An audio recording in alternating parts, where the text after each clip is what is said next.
Hi, welcome to Oh, the People You'll Meet podcast. My name is Stephanie Richardson, and I am so glad that you are joining us today.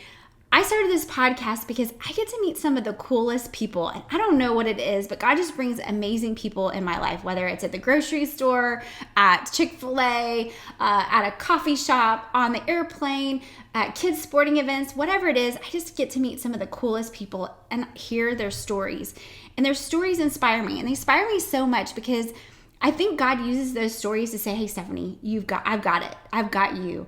I've taken care of that person. I'm going to take care of you. And they just make me feel like God's so present. Their stories make me feel like God's so present. And so I'm very excited today to introduce you to my friend Jessica Bell. And I'll first start telling everybody how we met. So Jessica, refresh my memory. I feel like I've known you forever. Long.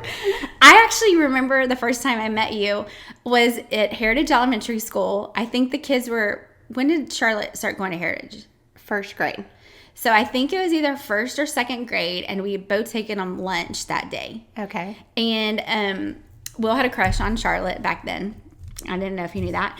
And he was like, that's Charlotte. He just liked her, just like as a person. I mean, I don't think you have really think you have a crush in like second grade, but he always just loved Charlotte.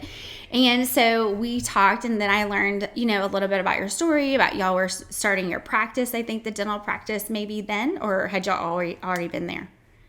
It was in the early stages, yes. So y'all were building. We'd already, the practice had already been started, but it was still a young practice, fairly young practice. Yeah. And so I just got to know you a little bit, and then, and that was kind of cool, and always heard about Charlotte and how great Charlotte was. And, we'd run into each other every once in a while. And then we moved to Colorado, and Jeffrey and I were on a trip in Cabo, and we're at the pool, and we're like, Jessica, what are you doing? And you were in the same resort that we love, the resort at Pedregal. Yes, and you were like at the same resort at the same time. And it was really cool because it was about that time we decided to move back to Texas. Mm-hmm. And so you were super encouraging because the school that we were moving the boys to, Liberty Christian, that's where Charlotte went. Mm-hmm. And it was cool hearing Charlotte's story, why she chose to go to Liberty. And so I was like, oh, Will and Charlotte can be friends again. They can reunite. And so that was so fun. And just how cool, like, God put that at that certain time. Absolutely. So that's how we met. That was crazy that we ran into. I was just thinking about that the other day. That was so fun. We need to go back there. We do. I never need an excuse to go back there. It's so fun. So I think it needs to be like every 3 month kind of thing that you go back to the resort at Portugal. It needs to be a rule. Every quarter. It's my quarterly time to go to the resort. So anyway, I just wanted to I just love your story, and I love getting to know you. In fact, just found out even more about you, that you love art. Like I love art. Jeffrey loves art. And, but I want you to kind of go back and kind of where did you grow up and kind of share a little bit about that. Okay. I grew up in North Dallas. I went to J.J. Pierce High School. Yes. And then I headed to, and I'm a Texan, so I was born in Fort Worth, and my family lived in El Paso for a little while, and then we lived in some different areas of Dallas, but always the Richardson, kind of North Dallas area. And then we settled in North Dallas, Richardson, and we went to the schools over there. And then I headed to UT down in Austin for college. Which we won't hold that against you since we're an Aggie house. My boys are so anti-UT, but, it's okay. It was the opposite we still love at my you. house. Yeah, opposite, Mm-hmm, yeah. Definitely the opposite. Yeah.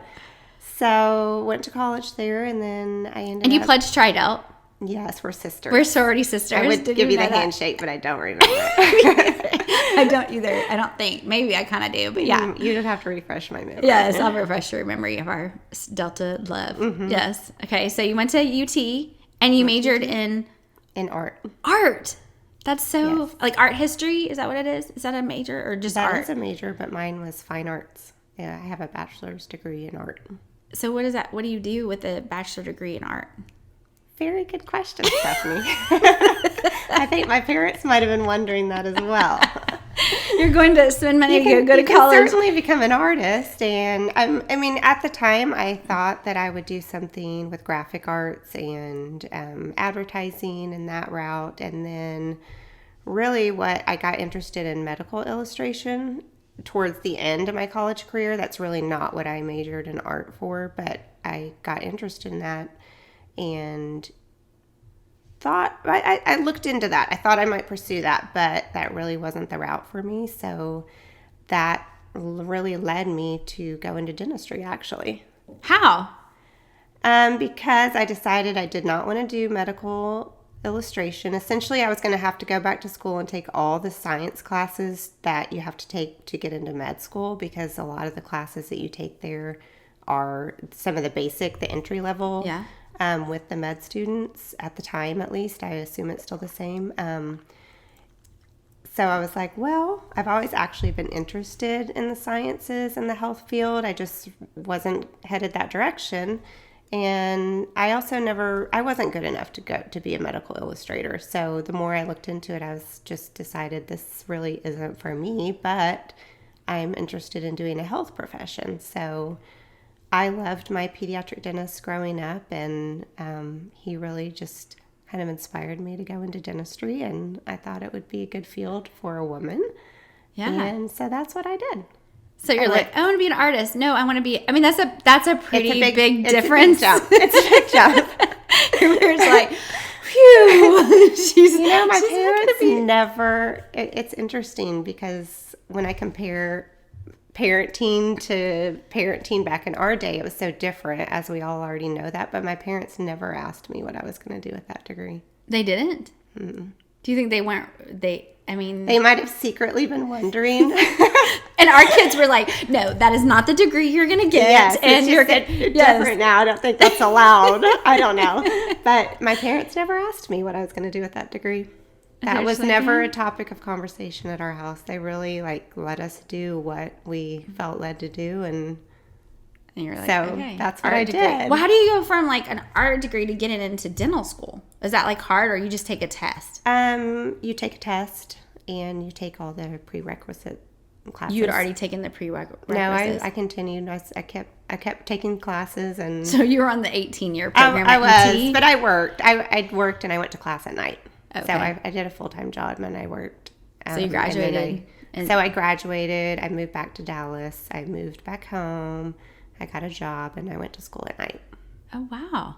So how long did it take you to do the prerequisites? It took me, let me think, probably 3 years. And then in between there, I got married, and I had a baby, and so that... So you were working? You're like, wait a second, you were working, going to school at night, and had a kid, and had a baby. Yes, I had Annabelle. All those responsibilities. That's a lot. Yes. Okay. So you had Annabelle while you were still getting your prerequisites? At the tail end of it. Okay. I was about done. I was still, I remember being in physics class. And your water broke. I wasn't there, but I remember missing a week or two to have a baby. No way. Yes. You're like, can I have that excuse absence? Can I make that test up later? I'm a little busy. Yeah. Yeah. Oh my gosh. Like literally you were in class and you like had to stop your class for 2 weeks to have a baby. You went back to school after 2 weeks? Well, it was at the tail end of the class. Okay. So it was fine. Okay. So you have Annabelle, and then you get into dental school. And then I got into dental school, but I actually ended up deferring it a year just because Annabelle was born in April and school started in August, and I was too overwhelmed to go to school. So I deferred it a year, so I went back the following year. Okay. And then were you still working? And still or you weren't in school. You were done with school. So you just deferred it. Yeah, okay, I just deferred it and just worked. Did you work? I stayed home. You stayed home with her. And then but you still wanted to go to dental school. Mm-hmm. And so then you got into dental school the year later, or you started it? Yeah, I started it a year later. So what did Annabelle do during the day? I had a nanny. Mm-hmm. I actually had gone to a couple's wedding shower, and the sweetest lady was there, and she took care of Annabelle the whole time. And my mom was there, and she was like, what is she doing? What is Gloria doing? Can you hire her? She's awesome. And so I did. And she became my nanny, and she had a little girl. And so she would bring her little girl, Carolina, to work with her and take care of Annabelle and Carolina when I went to school. Aw, that's so fun. Yeah. And so how long was that school? So then you start school, you have a nanny, and you have a mom. Your mom, are you still working? No, you're not working. Oh, no. Okay. Phew. Okay, so you're going to school, and how long does dental school take? 4 years. 4 years. Four full years. Mm-hmm. Right? Okay. So then you have Charlotte, I guess, while you're still in school. Mm-hmm. So you have 2 kids, and you're still in dental school. Mm-hmm. Okay. Yes, I had Charlotte my second year of dental school. How did you manage that, like a school and 2 little ones? It was not very easy. Yeah. I had my parents help me, and I had a nanny, and I don't know. I just did it.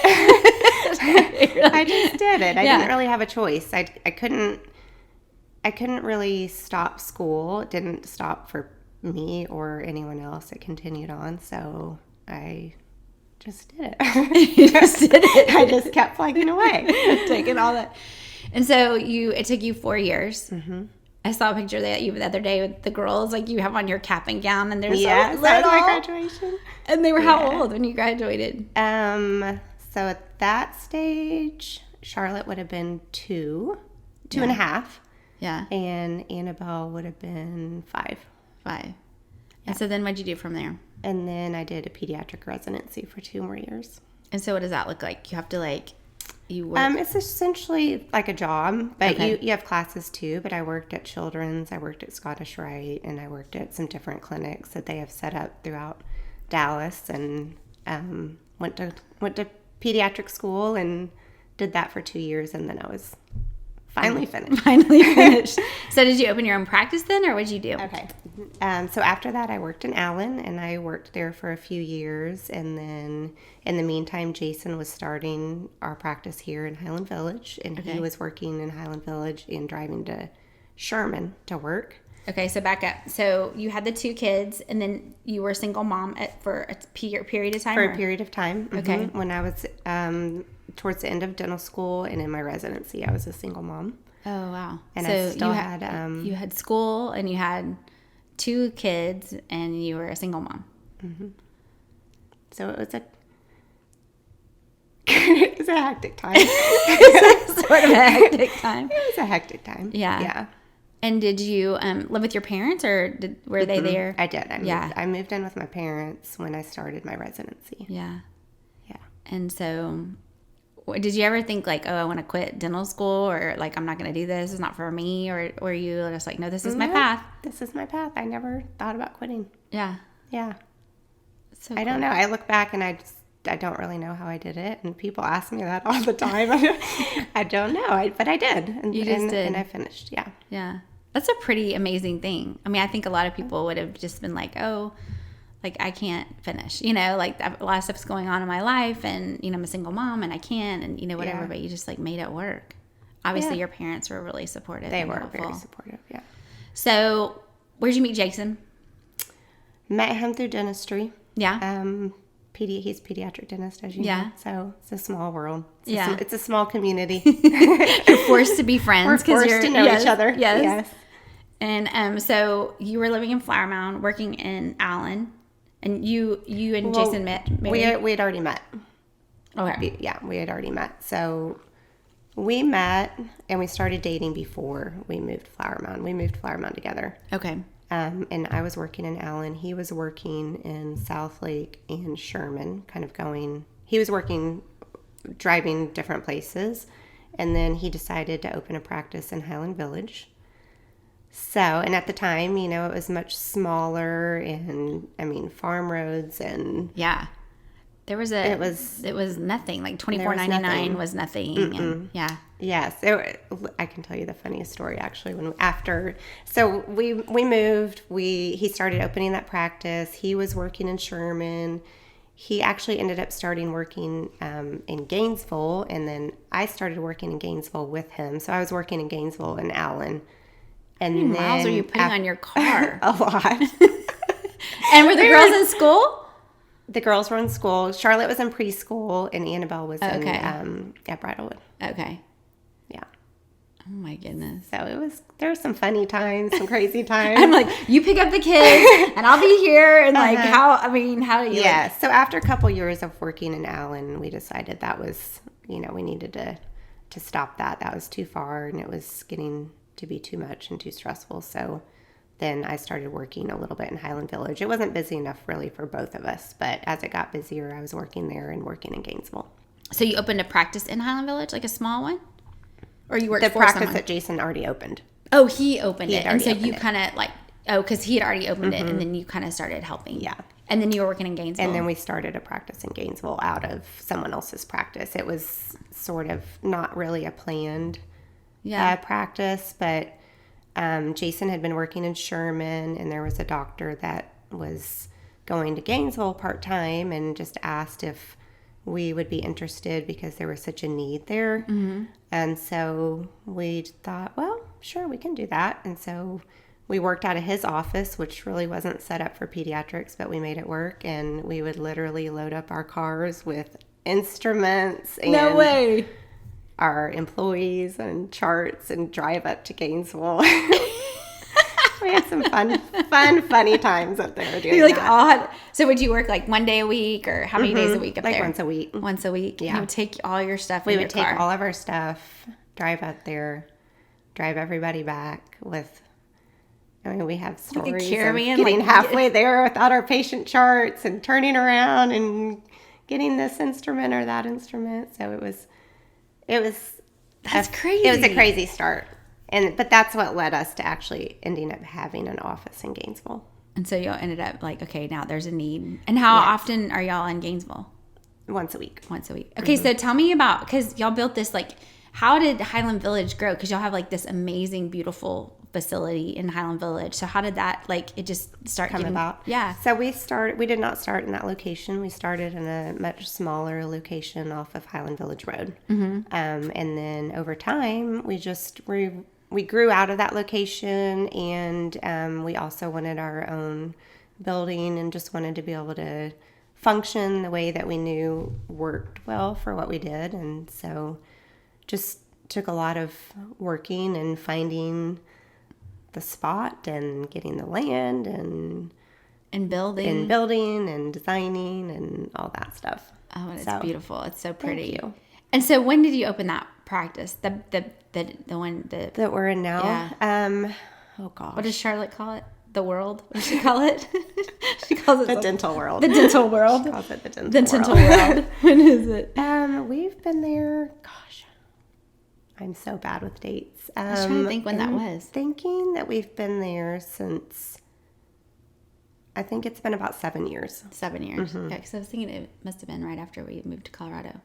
So, okay, so you have a practice in Gainesville. You're driving up there. Your new facility is, your Highland Village is growing. You're outgrowing. You're having to learn how to build a building and all this stuff. And and you have 2 kids, right? Mm-hmm.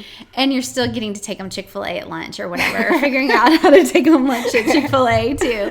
So how did you and I've kind of talked about this before, like, how are you able to kind of juggle that? And we've also talked before about just kind of that, the stay-at-home mom versus the working mom. Mm-hmm. And how did you navigate all that?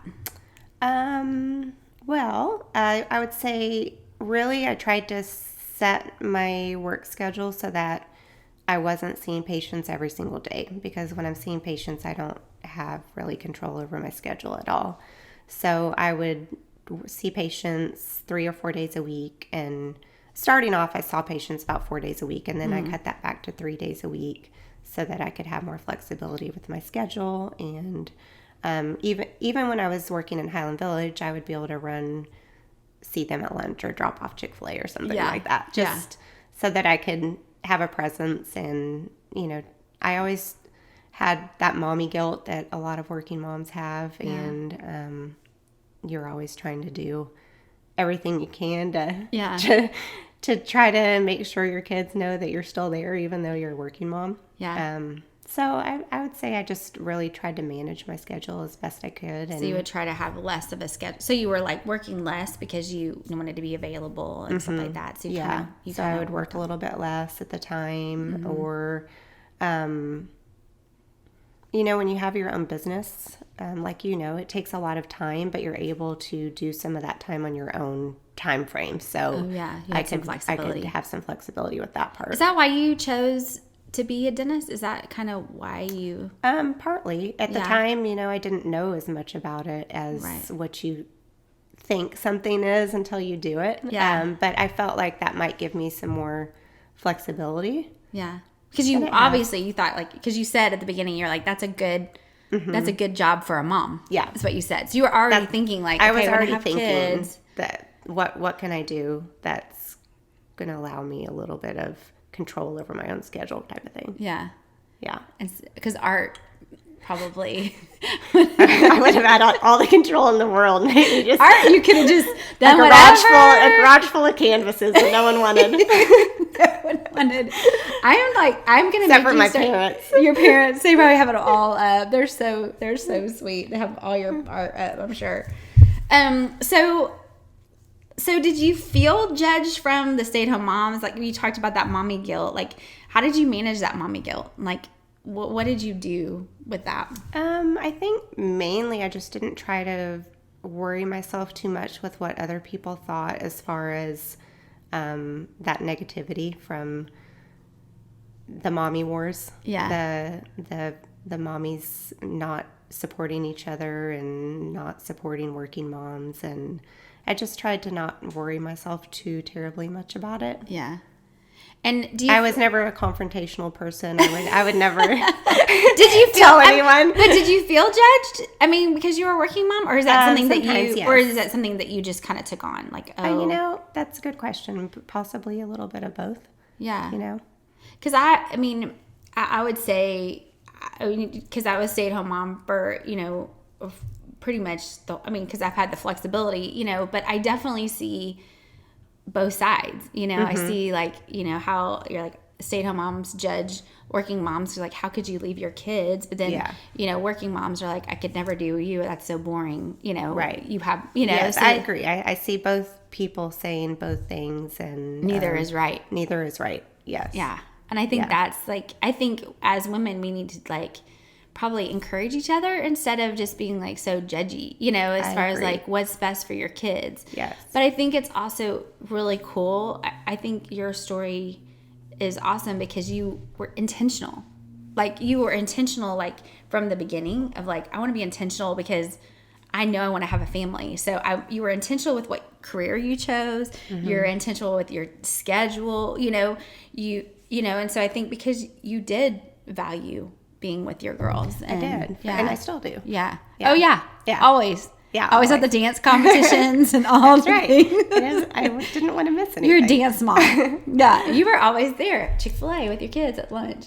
But I think you can. Did you ever feel like you were trying to be all to everybody and just be like, okay, I cannot do this? Or there's some things that you had to say no to? Yes, there was a time period where I think that I would say yes to anything to try to balance both acts, and then I learned I can't do that. I tried being room mom and all those little things, and then realized that that's probably not the input that I needed. I needed to do something different. Were you room mom? Were you really room mom? I was room mom. Mm-hmm. And how'd that go? I probably wasn't the most present room mom that some, if you compare me to others. I was the worst room mom ever. I don't know what it was, but I knew one time, because I wanted to be a room mom for Jake, and I was like, it's really important. I want to be a room mom for him. I think I'd been a room mom for Will earlier on. And so I went to be a room mom for Jake. And I remember us going to a meeting have I ever told you this? No. We went to a meeting to learn how to make the craft for the Christmas party. And I was like, wait, we're in a meeting to learn how to make the craft? And I need to go to a meeting to learn how to make a craft. That's just dumb, It was like this snowman. They could have texted me instructions or emailed me instructions. It was like a snowman that was made out of pretzels. That was so dumb. Then you knew that was not the job for you. I was like, you know what? Some people love room mom, and it like Yes. ignites them, and it's their thing, and they love it. And I was like, that does not do that for me. It just doesn't. And Jake doesn't care if I'm the room mom. He just wants me to be at the party. So really, to him, as long as I'm at the party, he's totally fine. Right. And so it just really, and I think about things because this last year I said yes to something that I knew I should say no to, because I've learned, I should have learned from that experience when he was in 3rd grade or 4th grade. No, I don't know what grade he was in. He was maybe 2nd grade. I don't know.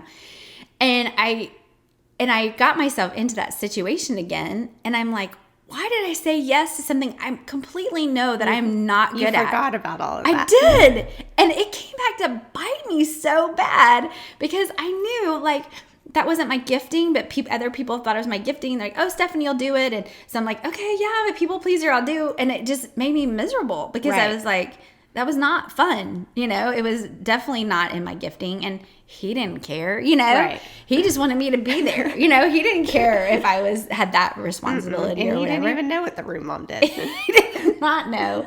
So it didn't matter. So how did you learn how to say no? Because I think a lot of times as moms, we pile on and pile on. Was it a point That's that you true. were like, was there a point where you were just like, oh my gosh, I got like in a situation that, no? And I'm still not like really good at saying no. Yeah. I think part of me, I like to do a lot of things. I like to be busy. I like to be involved, and I like to support people. So I still am not the best at saying no, but definitely over the years and just experiences like being room mom have, I think, impacted me, or I should say influenced me in a little way that you don't have to say yes to everything. But I want to say yes to all the things. Yes, but I enjoy doing a lot of the things. Honestly, I like doing... I like being a support system for like people or a teacher or a coach, but not necessarily heading up the entire thing. Room mom experience. Did you learn? Is that something that you've learned? And so, like, have you been able to say no? Have you been able? Are you like, okay, I still screw up and still say yes to the thing? I've learned to say no. I know how to say no. Yeah. Yeah. No. And how do you go through like knowing when to say no? Like, what process do you say? Like, oh, I really want to do this, or like, do you recognize it and go, okay, I'm saying yes because I feel bad, and do you know what I'm saying? Yes, I do.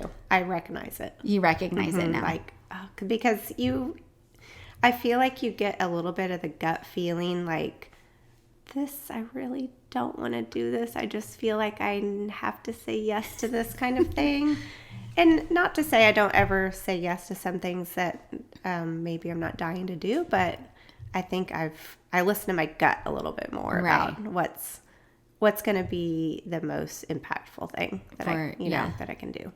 That's so good. I think you have to learn how to do that. Like, it's hard, especially a people pleaser, and you're always so nice and always there. I'm a people pleaser. It's not a great so hard. attribute to have. I know, I struggle too. I so struggle. Oh, I hate it. But but I think as you grow up, you kind of, and older, you tend to go, okay, that's not helping anyone to be a people pleaser, right? You do. And the only thing, I'm like, okay, who am I trying to please here? Like, am I trying to please the Lord? Or am I just trying to please man?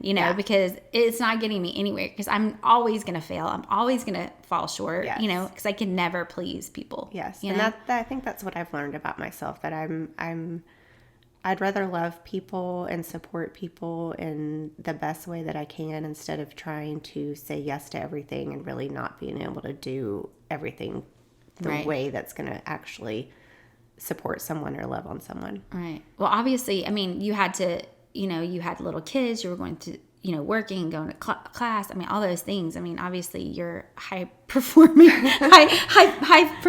person or crazy and crazy. Well, driven. You're a smart businesswoman, but I think you've done such a great job at like being intentional. Does that make very intentional? And sometimes we fail at that, right? Sometimes we think like room mom is the best thing for us, and we're like, I'm learning. That was not my best. Yes. I love that book. Have you read that book? My Best Yes. No. It's by Lisa. I always butcher her name. I don't know how to say her last name. It starts with a T. And Turkhurst. Yes, her. She wrote it. It's called The Best Yes. And she's like, unless you're like, yes, I can't wait to do that. And it's just like stirs up passion, you should probably say no. Yes. Now, obviously, like, you know, asking if someone asks you to help them move, like that's not something you're probably going to go, and you probably should help that person move. Right. But she's just saying, like, a lot of times we just like take on more and more and more without really thinking it through.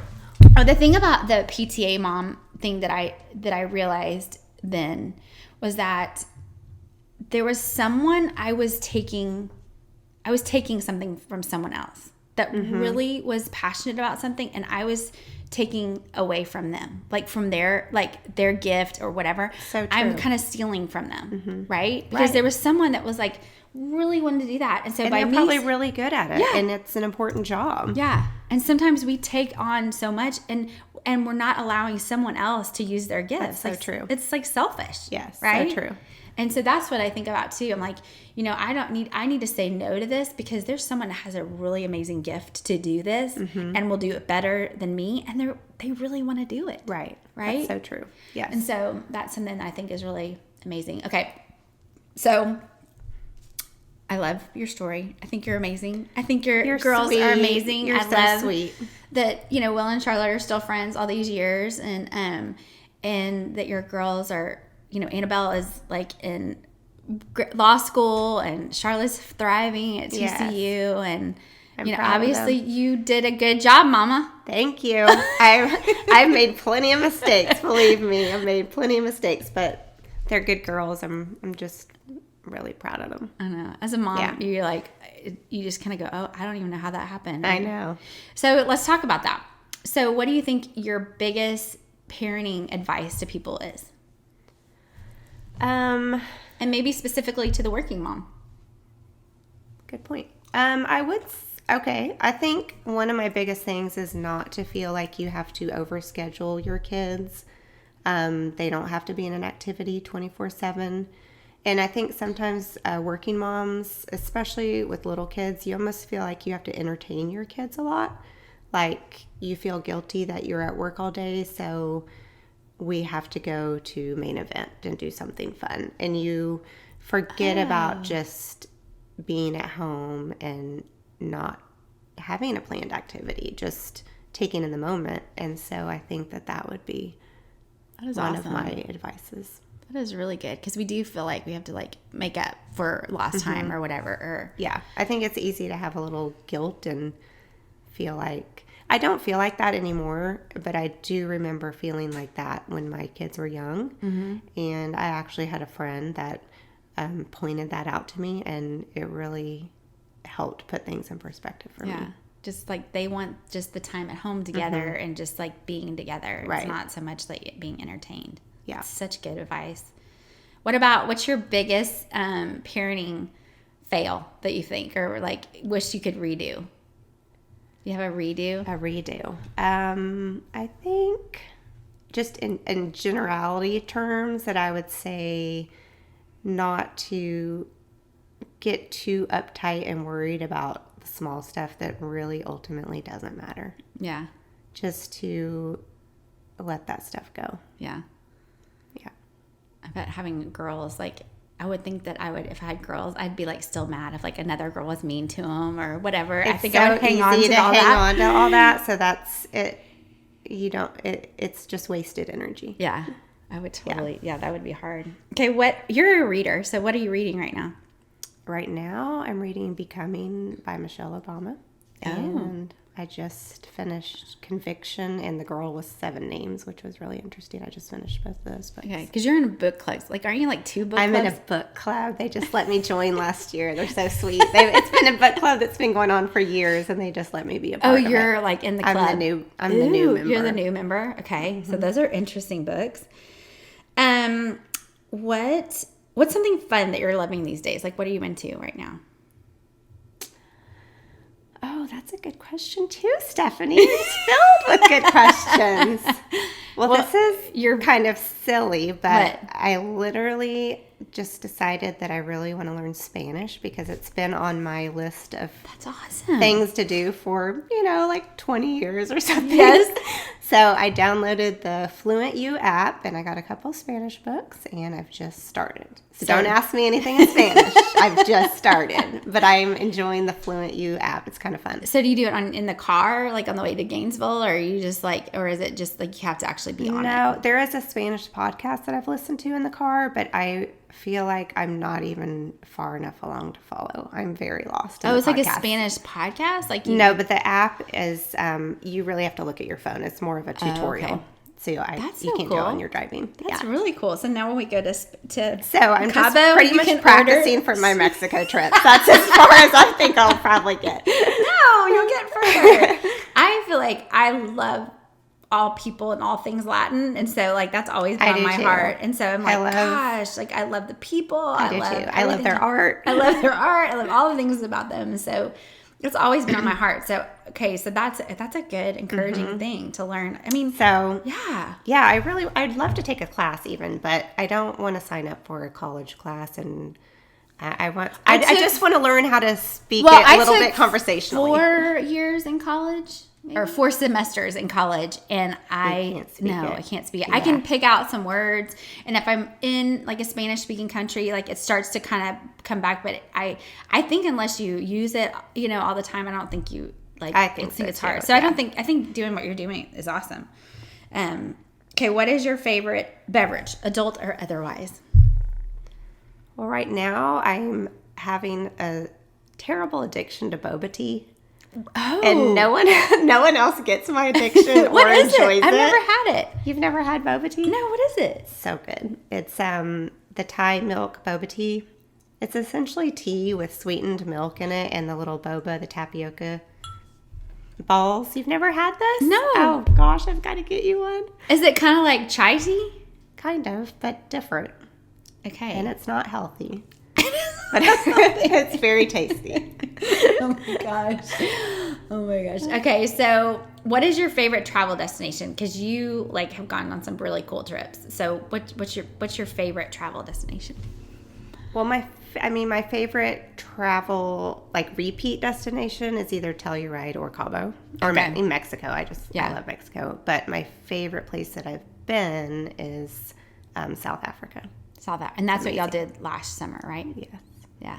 That's amazing. Cool. So cool. That's so funny because we interviewed someone else and she said South Africa was her favorite too. Oh, really? I must go. It's amazing. I need to go there. I've never been there. Okay. Melissa's been trying to get me to go to Africa forever. And I'm like, I don't want to go to Africa. I want to go to South America. And she's like, you need to go to Africa. But it's I know beautiful. Africa and South Africa are different. There's just nothing like it. That's so cool. What is your favorite healthy snack or meal right now? Are you into anything healthy? I'm always into healthy stuff. I know I love healthy stuff. I know you're I so just good. love the other stuff. And also, yes, I know you're good at healthy stuff. Right now I'm really into blueberries because they're really good right now. Oh yeah, they're delicious really right good. now. And then honestly, I like my Shakeology that I take it to work. I make it in the morning and I take it to work every day. Oh, good. And even good girl. I didn't even pay you to say that. I know. And that's a good thing. I know it's not really a snack, but I use it as a snack. Yeah, me too. Yeah. What is your favorite workout? Are you doing any kind of fun workouts right now, or? Well, I will tell you, as a working mom, that has been my hardest struggle always. I am terrible about a consistent workout and juggling a consistent workout. I'm just not very good at it. But I've just started trying Pilates because I'm having a lot of back issues. So I'm giving that a try. Pilates, it's so good. I love Pilates so much. It's my favorite. Pilates, yoga, all of. I love yoga too. I do love yoga. I just started a bar program. I want to try that. Yes, and it is a beast. It's so hard, but it's so good. All of that stuff is much harder than it looks so easy. It does. You're like, people are like, oh, your little yoga. Yeah. And you're like, you try it. Yeah. You see Get how down hard. there in a down dog. Put your leg up. You try to do that. Oh my gosh. I have loved your story and I love you sharing it. I think it's going to encourage so many moms that are, trying to balance school and kids and marriages and then being a single mom and and wanting the best for your kids and juggling all those things. You've done such a good job at that. And so thank you for sharing your wisdom, because I know that it's going to encourage so many other moms that are in your same situation. So you are welcome. Thank you I've had plenty of failures, but I've learned a lot too. Well, and I think it's really just part appreciate of you having it. me. It's just part of it, right? It is It is part of it. Yeah. So, okay. We Thank appreciate you, Steph. You're welcome.